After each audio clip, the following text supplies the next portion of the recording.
আমি এখন দাঁড়িয়ে আছি এই আমাদের পুরনো ঢাকার মধ্যেই সদরঘাটের সামনে। ব্রহ্মা একটা ব্রহ্মা যে ওনাদের একটা টেম্পলও বলা চলে বা বলা চলে, সেখানে আমি দাঁড়িয়ে আছি সেই সদরঘাটের সুমনা ক্লিনিকের সাথে। ঢাকার মধ্যেই এত সুন্দর একটা জায়গা, দেখেন কত সুন্দর, আপনার শান্তিময় একটা জায়গা।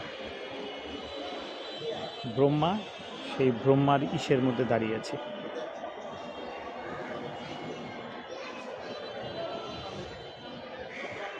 এটা হচ্ছে ঢাকা, পুরনো ঢাকার ভিতরে সদরঘাটের মধ্যে।